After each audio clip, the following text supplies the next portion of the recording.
Hello and welcome to a Smurd P video, and today we have IDW Boom Studio crossover with Godzilla versus Mighty Morphin Power Rangers, and I got cover B, which has some Zords on the ground and some kids acting as Godzilla and Power Rangers, which is pretty cool. So the story is by Cullen Bunn, art is by Freddie E. Williams II, colors by Andrew Dowhouse. Letters and design is by Johanna Natalia. Natalie. I think that's how you pronounce it. Apologies if I pronounce it that incorrectly. Do not like saying names incorrectly. It's rude. There we go. So, first of all, I wanted to comment on the artwork. I really love Freddie's artwork. It's been consistent throughout the whole series as far as I'm concerned. In terms of writing, there's been bits that I've moaned about, but actually overall I feel like I have actually enjoyed this series. So much that if this was ever produced in a hardback, I may pick it up.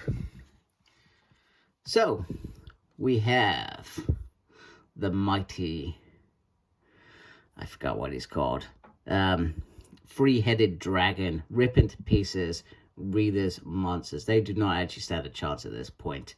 And Rita doesn't understand how this is happening. And Vince said, I tried to warn her, and she called him a worm.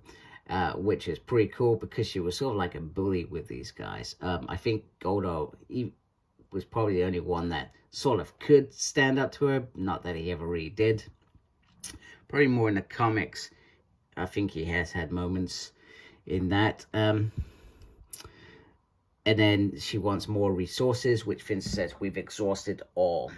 So Scorpina and Goldar cannot get their crap together to plan an attack each, because each wants the glory. So it is down to the Megazord to come flying in with what's left of the power. Meanwhile, Tommy is also back, morphed and ready for action, and diving into the fray towards his dragon sword. Meanwhile, Goldar and Scorpina don't understand what side they're actually fighting on. Are they fighting on Rita's? Which side is Rita fighting on? Because the Power Rangers fighting the same monster we're fighting. Which is pretty decent. So, it's time to get the band back together, as Tommy puts it. And they start fighting. And they push the dragon. I'm just going to call it dragon because I cannot remember its name. So apologies to those Godzilla fans that would probably be very peeved at me at the moment for not remembering its name, because it probably is a very important monster in this universe.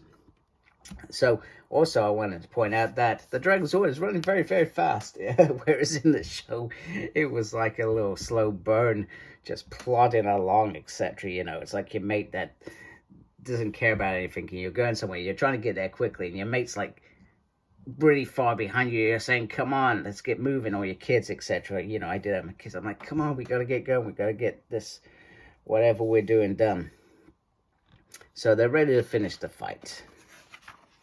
However, Godzilla jumps in just on time to tackle the monster as well, and they've forgotten about this guy, and they've agreed that they need more firepower. Meanwhile, Scorpina and Goldar are looking at this dire fight and saying, you know what, we need to get out of here.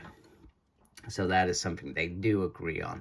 And you got to remember, in Zoo Rangers, these two characters were married. They weren't like in the American show where they weren't. So we get I'm trying to think what mode this is. Mega Dragon mode. It's sort of towards the Ultra Sword mode. So they start powering up, and then they start firing at the creature. Godzilla is also doing the same. And you know, this is what I mean in terms of artwork. It just, everything is just stunning. It's beautiful. I really do enjoy it.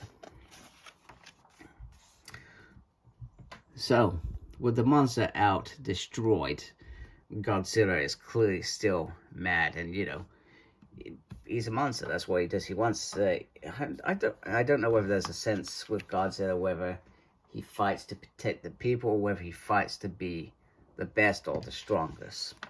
Because I don't read Godzilla. So if any of you folks know, please do let me know. he starts firing at the saucer to take it out. Meanwhile, Rita goes to use the multiversal focus factor.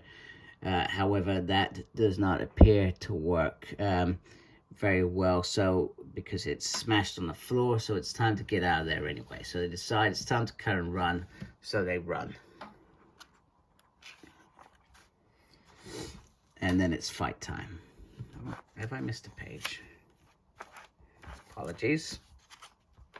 Maybe I haven't. No, I haven't. Apologies. So once again, beautiful. I mean, look at this. This is absolutely stunning.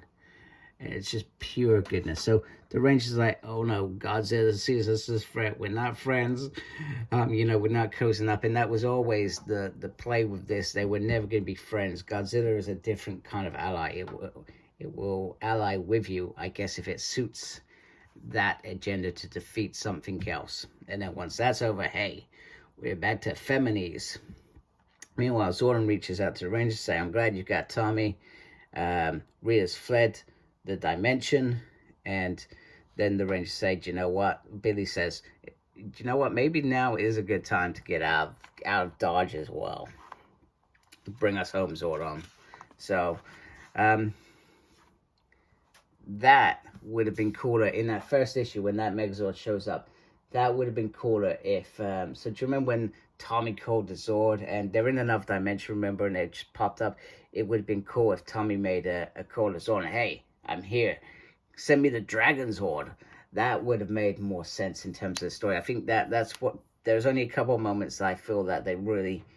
Callum didn't get things right in this book. And, you know, and it's only because I'm probably being, too much of an enthusiasm by criticizing this. Anyway, I've got to remember it's a comic book. It's a lot of fun. That's what it was meant to be. Meanwhile, the Supreme Leader, Commander, is going to go back to his homeworld. However, Godzilla's having none of that. He blasts that crap to pieces. So they come back and they talk about Godzilla, etc. And, you know, and Alpha said, oh, the world feels safer for you being in it. They also talk about Rita, and, you know, it's going to be a matter of time before she causes damage. However, they cannot sense Rita in this dimension, but they have no doubt she will return. And then we get this fabulous end page, which is really good. So she's falling through the multiverses. She's seeing multiple Godzillas, because, you know, Godzilla's been around since, what, I think the 40s was when they first started making those movies. And every time she turns around, she sees other Rangers throughout as well, which is brilliant. And she feels like she's cursed. Godzilla, Power Rangers, everywhere I look. The multiverse focus is shattered, but I see these miserable brats and that terrible lizard. And all she needed to say there was, I have a headache, and it would have been the perfect ending. Anyway, Callum did a fabulous job. I feel like that just would have been spot on, like Rita, spot on. I feel like this is good, because this means potentially they could have another hookup with IDW, where they fall into some other world. I don't know what other book rights IDW have. They don't have Transformers now, which I find a little bit disappointing, because that would have been an epic crossover. I don't even know who has the rights to that, to be fair. So, but this opens up doors. This has not finished that story, and it's done. This opens up doors to other future ventures. Now, I think Teenage Mutant Ninja Turtles and Power Rangers are going to get another out. I'm surprised it's not in here, actually, but I don't know any details of it, really. I tried to stay away from details. I love the original arc, and I'd love to read them again. But Godzilla vs. Mighty Morphin Power Rangers, I was on the fence the whole time, but it's I've really enjoyed it. This is a lot of fun to take you away from some of the investment and seriousness that goes into the main title, etc. This was just fun, which is what it should be. So anyway, I hope you like my channel. If you do, please subscribe. Make sure you look after yourself. Very important these days. Thank you to those that are already subscribed. I really appreciate you folks. Make sure you look after yourself. And as always, embrace the geekiness. Take care. Goodbye.